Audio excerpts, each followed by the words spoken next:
Van Wijngaarden. Peter? Thank you. From CIRA, from the Centre of Eye Research Australia and the University of Melbourne. He'll be talking to us about technology in the diabetic eye.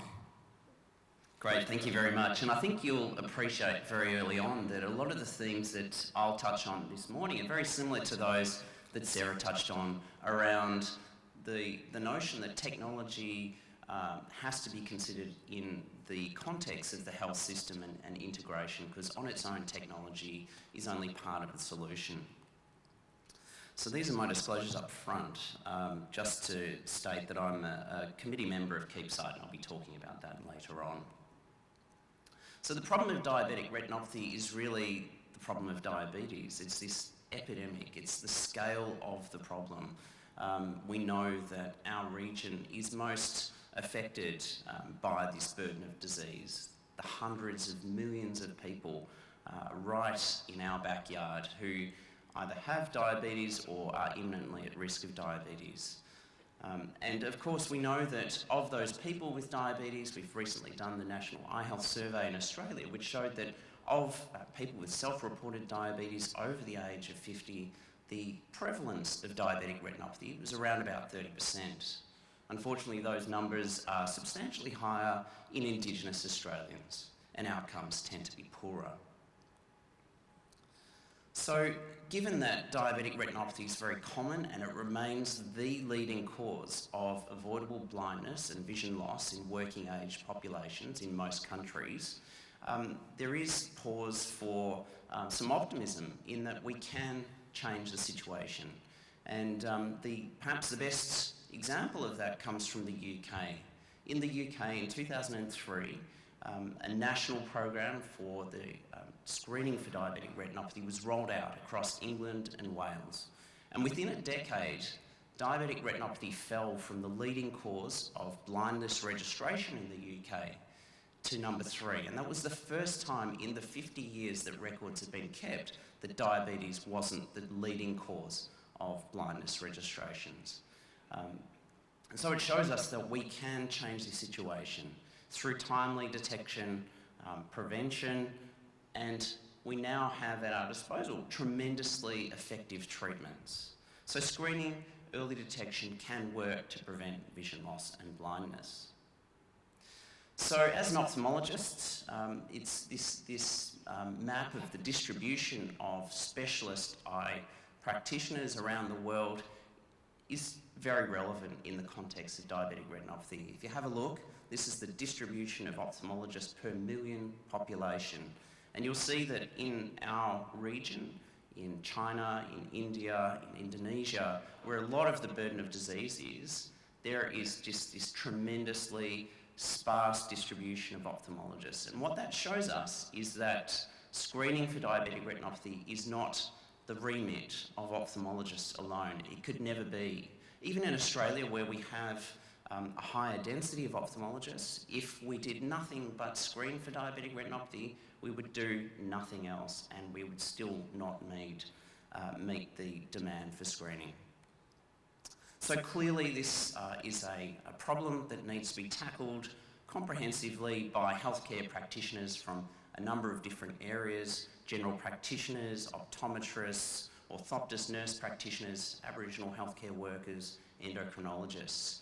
And what that means is that we need to start thinking about using teleophthalmology, remote reporting and grading of images.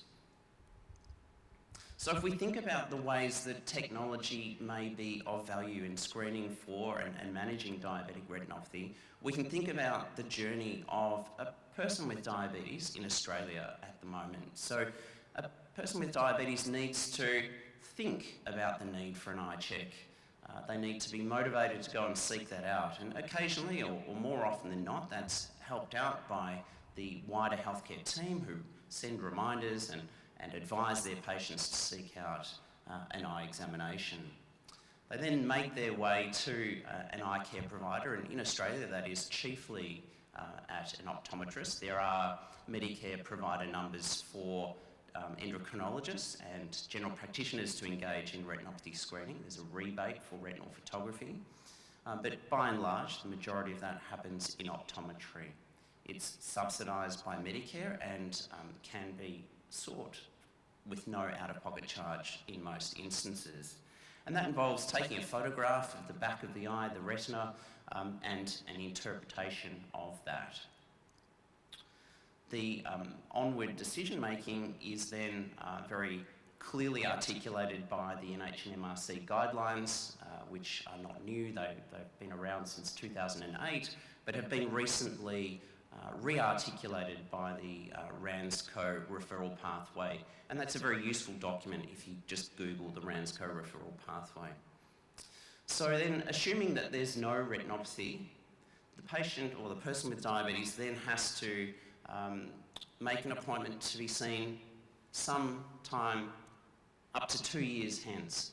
And that makes it very difficult to stay engaged. Anything that's happening in 2 years' time is a remote reality. And of course, our patients are all extremely busy. Life is difficult, even when you don't have diabetes. So when you're juggling multimorbidity and screening for a host of different diseases, you can imagine it's likely that eyes fall out of the mix. If we assume that some retinopathy is found when screening is performed, then there is a referral process to an ophthalmologist. Traditionally, that would be a fax or a handwritten letter, which then goes to the ophthalmologist. If there's diabetic macular edema, that person will then embark on a series of injections into the eye with anti-VEGF agents. That's a long journey of many months, many appointments, and quite an ordeal for that patient. If there's proliferative disease, then it's laser and occasionally surgery, followed by ongoing review by their ophthalmologist. So you can imagine in this complex milieu, technology can be tremendously helpful for our patients. And so I'd just like to briefly flag a couple of digital health innovations that are slowly transforming options for our patients.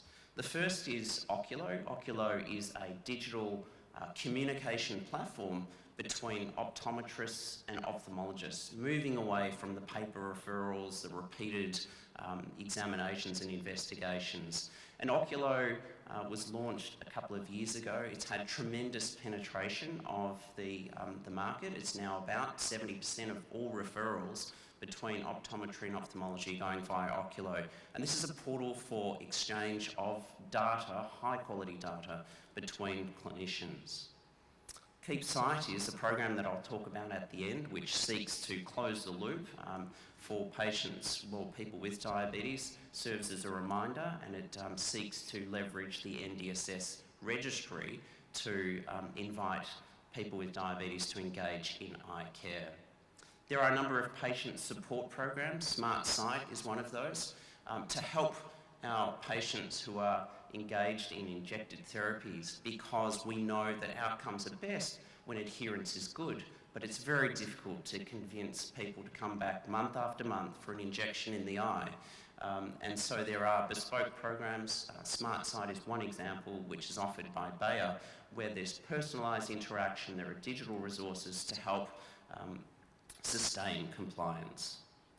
But when we talk about technology, the thing that comes to mind is advances in hardware and in artificial intelligence. And ophthalmology has been really a vanguard area for advances in this area. And so this is what the remainder of the talk will focus on. So when someone presents for a diabetes eye examination, retinal imaging is really the core component of that examination. Now, our standard cameras that you'd see in any optometrist or ophthalmology practice are costly. The unit price is anywhere between $20,000 and $30,000 per machine. They're bulky. They actually physically take up space in the practice, which is a significant barrier for general practitioners to engage in screening. It requires some expertise in operation, and of course, we need to bring the person with diabetes to the camera to acquire the image. And so there have been a host of advances in imaging technology, and the notion of the retinal selfie, where someone has a camera and can take a photograph of their own retina, is actually not as absurd as it might seem. It is likely that we'll see that in the not too distant future. But in the meantime, we have a number of options, portable devices, which provide high quality images of the retina. Some examples there, there's a device from Welsh Allen, which has a unit price of about 5,000 to 7,000, has tremendously high resolution images. There's a very portable mobile phone camera attachment developed by the London School of Hygiene and Tropical Health, the Peak device, which has been validated out in the field for rural and remote ophthalmology, particularly with studies in Kenya. And then more recently, there's an Indian device that leverages an iPhone 6 and provides really high quality images. But those devices still necessitate that second part of the equation, which is the interpretation and analysis and clinical decision making. And that does pose a bit of a barrier for deployment of these technologies by non-eye health professionals. It's well known that non-eye specialists have concerns about trying to interpret these retinal images for fear of missing sight-threatening pathology, both related to diabetic retinopathy or related to other disease processes of which they may not have a good understanding, like glaucoma, age-related macular degeneration. So how do we move beyond this reliance on clinical expertise? And that's really where artificial intelligence comes to the fore. Artificial intelligence is really an umbrella term for computer intelligence. And we're currently in a stage of narrow artificial intelligence where these systems, these computer systems, are skilled at one task or a narrow set of closely related tasks. A subset of artificial intelligence is machine learning. And in machine learning, the computer system recognises and measures a set of features from the data. And those features have been trained by graded images, in this case, which have been labelled by human experts to establish a ground truth. The system learns to recognise those features and classify on the basis of those features. And the algorithms are modified autonomously to get a closer and closer match to this gold standard truth. Now, these approaches can be tremendously effective, but they are dependent on hand-engineered features, that is, features that we as clinicians recognise. And of course, when we think about a retinal image, there's a vast amount of data embedded in that image. And that's where deep learning comes to the fore. Deep learning is a subset of machine learning, and it's based on a computational architecture that simulates the neural processing in the brain, essentially with layers of sequentially more complex processing. The important thing to know about deep learning is it's not dependent on human coders, and it's capable both of extracting features, many of which are novel and that we as human clinicians may not actually attend to, and classifying, so both feature detection and classification. And so it's ideal for discovering intricate structure in large complex data sets like images. So here we have an image of FDA approvals of AI algorithms in health. And if we zoom in, we can see that above the dashed line is FDA approvals between 2014 and 2017. And you'll appreciate that everything below the line is very recently approved. You're seeing this explosion of registration of these algorithms for healthcare. And I'll just draw your attention to that one in red there, and that's a system for diabetic retinopathy, and we'll go into that in more detail now. So this is a system known as the IDX system, and it's designed for autonomous detection of diabetic retinopathy from retinal photographs.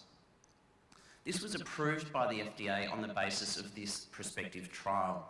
It was a study of 900 participants presenting at 10 primary care centres in the States for diabetic retinopathy screening. Those individuals underwent two-field photography through an undilated pupil, which was graded by the artificial intelligence system. They then underwent pupil dilation, wide field, sort of gold standard imaging, and another imaging modality called OCT that was graded by a human expert grading centre. And the AI system, on the basis of those photographs through the undilated pupil, performed tremendously well. It exceeded the sensitivity and specificity criteria that had been set by the FDA. And it was on that basis that the FDA approved this system for the use by health professionals for the autonomous detection of diabetic retinopathy. That's significant because it's the first time ever that the FDA has approved an AI system for autonomous detection of disease in any field of medicine. So this is now approved, and that system is very close to having a rebate in the States. So we are going to see this type of technology deployed soon. But there are, of course, some limitations. While this was a prospective study, it was a reasonably small study, and it gives us some indication of efficacy, but we still don't know if the clinical outcomes for these individuals are non-inferior to standard care. So more work needs to be done to validate these types of approaches in the field. And of course, it's approved for just a single camera model. It doesn't give detailed stratification of the disease, it's simply for the detection of referable disease, which when you think back to the scale of the problem, there's this tremendous power in actually stratifying disease so that we can identify the very people that need urgent care and differentiate those from those that have less urgent needs. So if we fast forward, that was in April of 2018, if we fast forward now to this month, we see a study coming out of India which has validated one of those portable devices, the Retinopathy, which is essentially a simple optical system that's attached to an iPhone 6, and that has an AI system on an app in the iPhone. And that is noteworthy because it can be used offline in the field. It doesn't require an internet connection. So this was validated in a prospective study in India. Consecutive patients attending a primary care facility were imaged. Most of those patients had pupil dilation, but the camera does work through an undilated pupil. And the grading of those images by the AI system was compared against an ophthalmologist and an ophthalmology trainee for referable disease detection. And how did it go? Well, most of those participants agreed to take part in the screening, and sensitivity of 100% was achieved, specificity of 88.4%. So this is noteworthy because it's a portable device, it's offline, and it appears to be highly effective. Again, there are those same constraints that it's a small study, it's not being compared against a conventional camera or expert clinical examination, but it does give us hope that these sorts of technologies are going to become increasingly available. And one of my colleagues at the Centre for Eye Research Australia has developed a sort of a pilot system for an autonomous photographic booth with AI for diabetic retinopathy screening here. And you can see, fast forwarded here, the patient turns up to the booth, enters some payment details, puts their chin on the rest. This is just using a standard automated retinal camera which can identify the pupil and acquire a photograph. It does that, takes a photograph of both eyes. In the meantime, the image gets uploaded to the cloud. The AI system does its job. The grading happens in real time. There's a printout, which in this sort of crude prototype just comes out of a slot. No clinician involvement at all. There's a grading and a clinical recommendation which is then uploaded to the phone.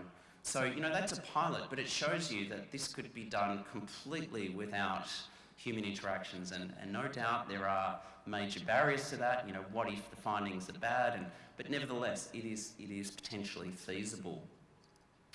If we fast forward and move away from retinal photography, which is the mainstay of screening, another technology which has really revolutionised ophthalmology is optical coherence tomography, and that's high-resolution imaging that gives us precise anatomical detail about the back of the eye. So what you see there is the contour of the fovea, that's the area that's responsible for detailed central vision, and we can image that down to 10 micron resolution, almost histological resolution, so you can compare it there against the histology.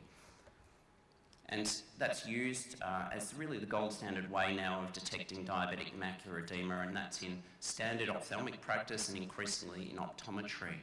So if AI can interpret retinal photographs, how is it at interpreting the even more complex data set of an OCT?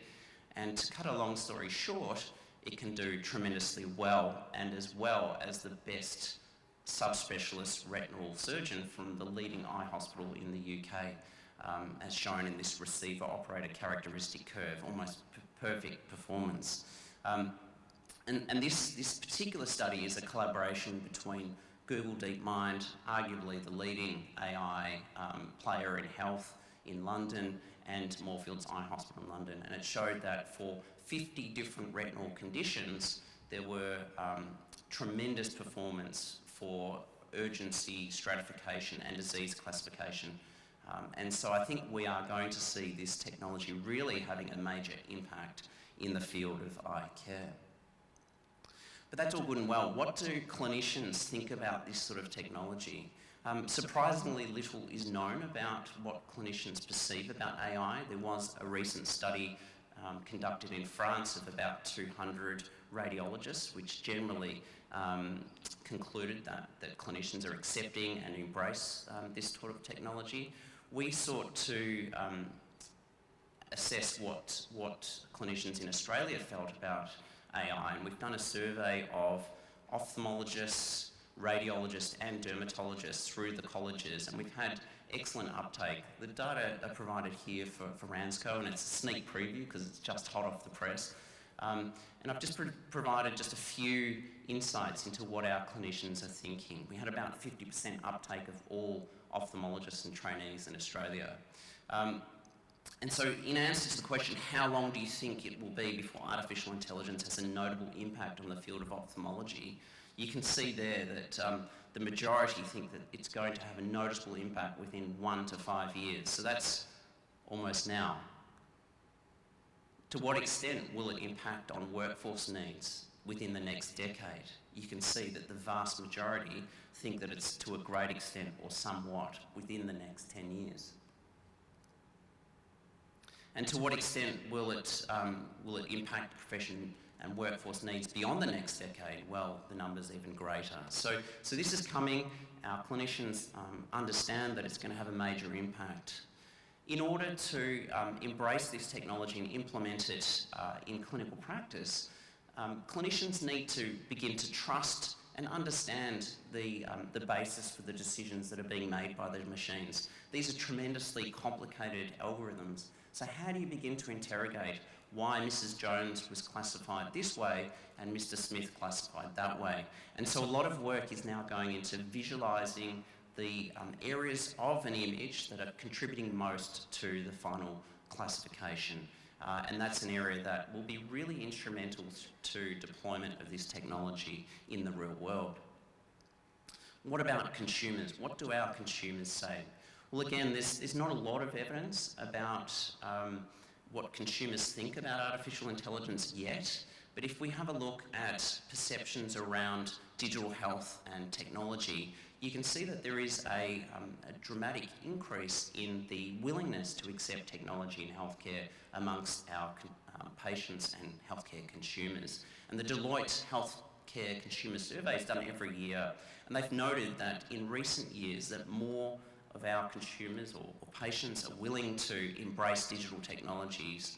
About 50% of those surveyed were willing to use in-home diagnostic tests.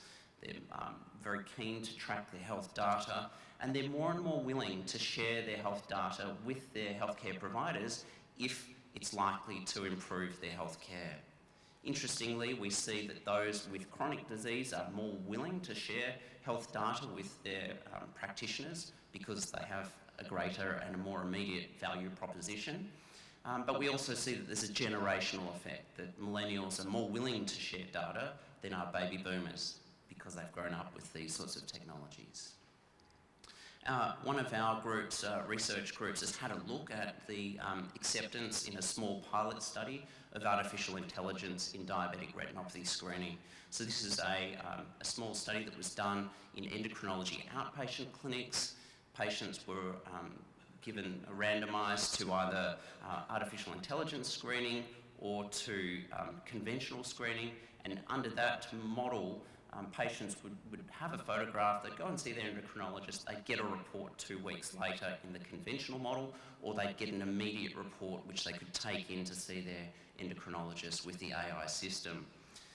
The screening times were short, the vast majority of the images acquired were gradable, there was high sensitivity and specificity for the AI grading, and most of the patients were satisfied or very satisfied with AI-based screening, and indeed 3/4 preferred AI-based screening to the deferred, delayed screening result.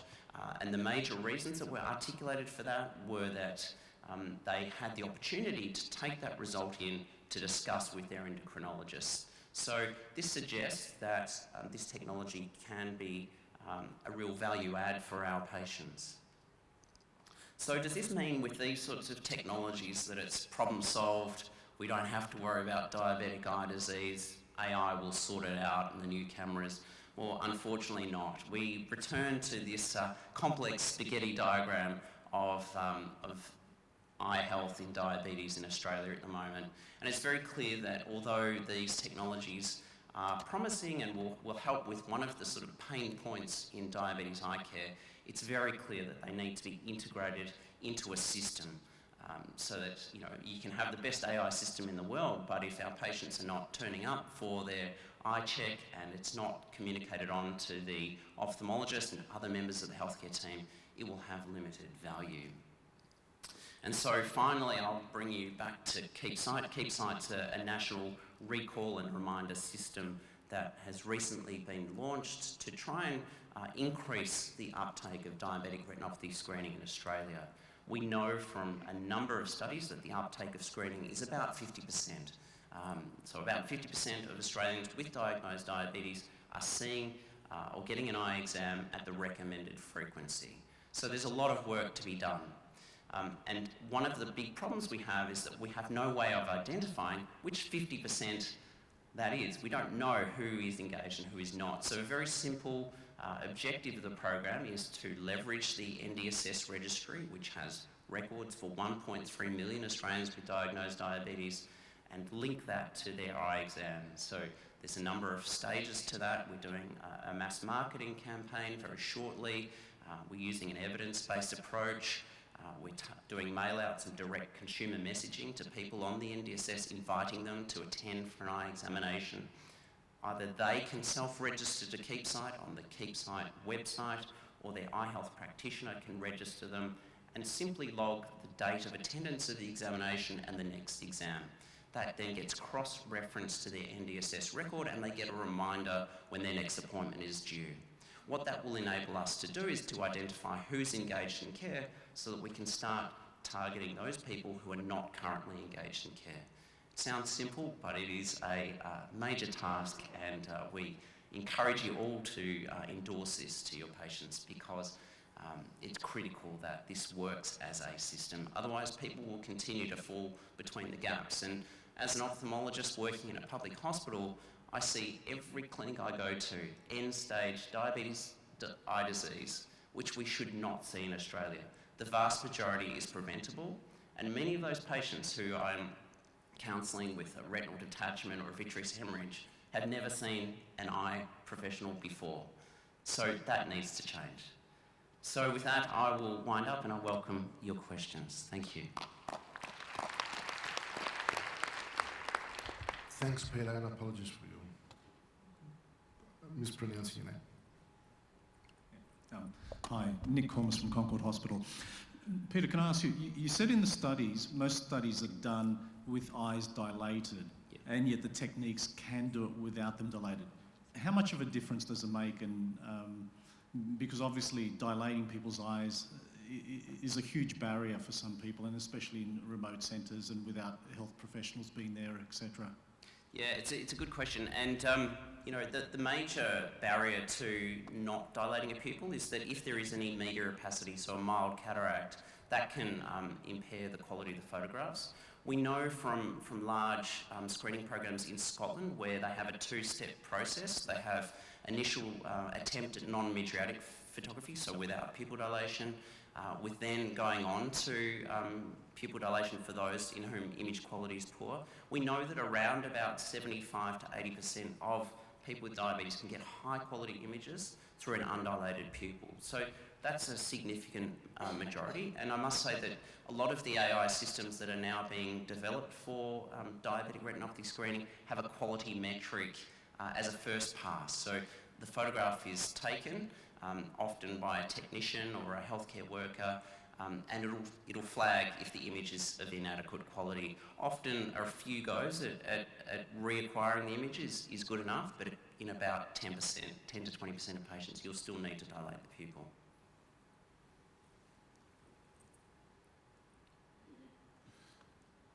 How's the Keep Sight program going? It's going well. So we started in April of this year. We were very sort of cautious in our initial engagement and advertising. We use an evidence-based approach. So we use different techniques. We use mass media in southeast Queensland, some television advertising in Western Sydney, and some direct mail-outs in southeast Melbourne. And now we have good evidence about which of those strategies was most effective. We've also worked with Specsavers, who provide about 2/3 of all optometry care in Australia, and they've integrated Keep Sight into their clinical workflow. So we were ticking over at about 200 new registrants a week until Specsavers automated the process, and now we're getting around 1,500 new registrants every week, and so we're having traction. Great. Gemma. I mean, one of the terrific things about this session is actually obviously the cross-disciplinary nature of it. Congratulations, Soph. But, you know, one of the things with Keep Sight is obviously that it's accessing the same patients that we're trying to encourage into heart checks and presumably feet checks and everything else. Has there been talk about how to potentially expand what you're doing? Because it obviously sounds fantastic. Yeah, and it's a great point, and you know, the government is watching us closely. This is the first time that the NDSS has been leveraged in this way, that we've had the imprimatur to do so. And so the government's watching very closely because ultimately the same sort of infrastructure could be used for comprehensive coordinated care for people with diabetes. Yesterday at the Keep Sight session, Renza, an advocate for people with diabetes, sort of her analogy was this is a bit like a diabetes PA, you know, taking a lot of the admin hassle out of diabetes care. And so if Keep Sight works, we see this as a tremendous vehicle for deploying sort of the tenets of the NDS strategy, National Diabetes Strategy. Terrific. Actually, do you mind if I ask one related question to that as well, Sol? Very quickly. It's only moving into my time. So, one of the challenges that we see in cardiovascular side of things in terms of looking after our patients with diabetes is, I mean, the huge amount of variability in the individual's susceptibility to coronary disease, which is obviously one of the biggest causes of death. Are there increasing opportunities for having better predictors of coronary disease from actually the information you get at the back of the eye? Yeah, absolutely, and a lot of research has been done about that, particularly with standard retinal photographs. And the take-home message of those many studies are that at a population level, it is predictive. So if you study ratios of arteries and veins, it's predictive of risk. It's not yet been translated to the individual, but I think we're likely to see that change with advances in imaging technologies. So that's very much a watch this space. Very quickly. So Victoria from Sydney. I am very excited by everything you've said. Sounds like I've been to a TED talk and diagnosing all these people by getting them screened. The only thing I had is how are you going to get the people that you screened to you to have the treatments or the monthly treatments, because a lot of the issues are often financial for the patients, paying the train ticket or the bus ticket or the flight to get out there. So who's funding you coming out or them coming in for all these millions that you're going to diagnose before they go blind, who now have sight and threatening issues that they want dealt with in a timely fashion? Yeah, I mean, the million-dollar question or the multi-billion-dollar question that I wish I had an answer for. I mean, our first aspiration is to really close that gap on actually detecting disease in a timely way. I think there is a lot of work to be done in changing perceptions around the costs of an eye examination, because Medicare can fund a free exam. So I think those are the first steps, but then the provision of specialist care and public health, I mean, we're swamped at the moment. Those are big, difficult questions, but when we have accurate measures of unmet need, then I think we have a basis to go to government to get better solutions. Thanks, Peter. Thank you. Our next speaker is Professor Gemma Victory from